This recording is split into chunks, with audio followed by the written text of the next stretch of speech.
সব ডে আমি মনে করব যারা নতুন নতুন প্রেম করা শুরু করেছে তাদের জন্য ওগুলো তো পুরনো হয়ে গেছে। কখনোই মনে করি না যে আমি একজন সেলিব্রিটি। এই লাইফটা পাওয়ার জন্য আমরা অনেক বছর স্ট্রাগল করেছি। আমাদের দিন নাই রাত নাই, কোনো ছুটি নাই, কাজের কোনো ঠিক ঠিকানা নাই। তো এবছর আপাতত আমার বইমেলায় কোনো বই আসছে না। আজকে আমি as a best brand promoter award পাচ্ছি। আমি কৃতজ্ঞতা প্রকাশ করছি অর্গানাইজার টিমকে যে আমাকে মনোনয়ন দেওয়ার জন্য। বেস্ট ব্র্যান্ড প্রমোটার হিসেবে যতই অ্যাওয়ার্ড আমি পাই না কেন, আমার কাছে মনে হয় যে আমার দায়িত্বের জায়গাটা অনেক বেড়ে যাচ্ছে। আর আমি মনে করি যে এই পাওয়া শুধু আমার একার নয়, আমার সাথে যত ব্র্যান্ডসরা কাজ করে, আমার যত কলিগসরা আছেন, সবার এই পাওয়া। কারণ একটা সেক্টরে একজন ভালো করা মানে সবাই মিলে ভালো করা। আর একটা ইন্ডাস্ট্রি কখনোই এককভাবে একজনকে নিয়ে বেড়ে উঠতে পারে না। নতুন অনেক মেয়েরা কাজ করছে ইন্ডাস্ট্রিতে।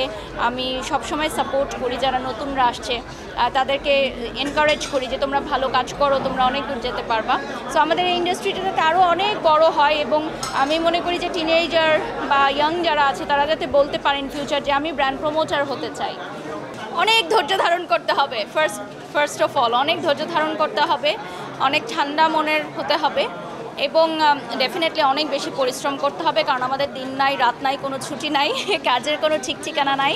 দেখা যায় যে সকাল শুরুটাই হয় কাজ দিয়ে, রাতও হয় শেষ দিয়ে, এমনকি ঘুমের মধ্যেও মাঝে মধ্যে আমাদেরকে টেক্সট বা রিপ্লাই করতে হয় কাজের বিষয়ে। ডেফিনেটলি এনজয় করি, কারণ আমি তো চেয়েছিলাম যে এই জায়গায় আমি আসবো।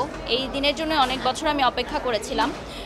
একটা জিনিস পেতে গেলে আরেকটা জিনিস ডেফিনেটলি হারাতে হয়। যেমন রাস্তায় দাঁড়িয়ে ফুচকা খাওয়া একসময় মানে অনেক পছন্দ করতাম, এখন খেতে পারি না। এখন খেতে গেলে সবাই সেলফি তুলতে আসে, ভিডিও করে ফেলে, আর এখন তো সোশ্যাল মিডিয়ার যুগ। তো এখন যদি আমি ওটা মিস করি তাহলে তো হবে না। তো আমি যেই লাইফটা চেয়েছিলাম সেই লাইফটাই আমি পেয়েছি। সো ডেফিনেটলি আমি এনজয় করি। কখনোই মনে করি না যে আমি একজন সেলিব্রিটি, এটা অডিয়েন্স বলবে। বাট হ্যাঁ, আমি আরও 10টা মেয়ের চেয়ে ডেফিনেটলি আলাদা, যেহেতু আমাকে অনেক মানুষ চেনে।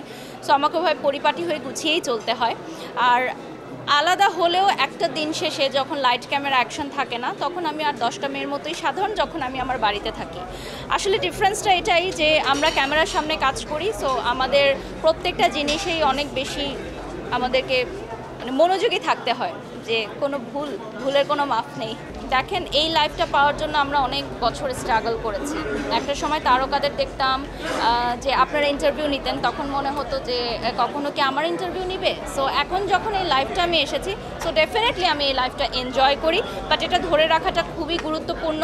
সবাই ধরে রাখতে পারে না, অনেকেই ঝরে যায়। তো আমি সবসময় চেষ্টা করি যে অর্জনের চেয়ে মানে এটা রক্ষা করাটা অনেক গুরুত্বপূর্ণ, এবং সেটাই আমি চেষ্টা করছি। গত বছর তো অনেক ব্যস্ততার মাঝেও আমি সময় পেয়ে লিখেছিলাম, বাট লিখতে গেলে আসলে অনেক সময় দিতে হয়। আর আমার কাছে মনে হয় এই বছর একদমই আমি সময় পাইনি। পাশাপাশি আমার মেয়ে যেহেতু স্কুল গোয়িং হচ্ছে, সো বাচ্চাকেও সময় দিতে হয়। তো এবছর আপাতত আমার বইমেলায় কোনো বই আসছে না, তবে যাদের বই আসছে তাদের জন্য শুভকামনা রইল। বইমেলায় আসলে প্রমোশনাল কাজেই যাওয়া হয়ে থাকে। আর ইচ্ছা আছে আমার মেয়েকে নিয়ে যাওয়ার, কারণ ওর যেহেতু এখন বড় হচ্ছে, বইমেলায় প্রথম যাব। তো দেখা যাক, একটু ফ্রি হয়ে হয়তো যাব। সত্যিকার অর্থে এখন এত বেশি ব্যস্ত থাকি যে এখন বই পড়ার সময় হয় না। বাট অনেক সময় মোবাইলে আমার হাজব্যান্ড কিছু বই নামিয়েছে, ওগুলো পড়া হয়, দেখা হয়। তো ও পড়ে আমাকে জাস্ট মানে পড়ে। ও ইংরেজি বই অনেক পড়ে, ইংরেজি রাইটারদের বই অনেক পড়ে। আমার প্ল্যান হচ্ছে কাকে ডেট দিব, কাকে ডেট দিব না, এটাই হচ্ছে আপাতত প্ল্যান। যে ঢাকায় ডেট দিব না ঢাকার বাইরে ডেট দিব। ভ্যালেন্টাইন্স ফাল্গুনের মানে শিডিউল নিয়ে খুব বেশি জটিলতা যাচ্ছে। So hope for the best. প্রতিদিনই দেখা যাচ্ছে যে ব্যস্ততার কারণে বাইরে থাকতে হচ্ছে। ওর আর আমার কাজের শিডিউল মেলানোটা খুবই ডিফিকাল্ট। আর এসব ডে আমি মনে করব এগুলো হচ্ছে প্রেমিক প্রেমিকাদের জন্য বেশি, যারা নতুন নতুন প্রেম করা শুরু করেছে তাদের জন্য খুব স্পেশাল। আমরা তো পুরনো হয়ে গেছি। ভালোবাসা মরে যায় না, তবে ভালোবাসার যে দায়িত্ববোধটা বেড়ে যায়। বিয়ের পর শুধুমাত্র ভালোবাসা দিয়ে সংসার টিকিয়ে রাখা সম্ভব নয়।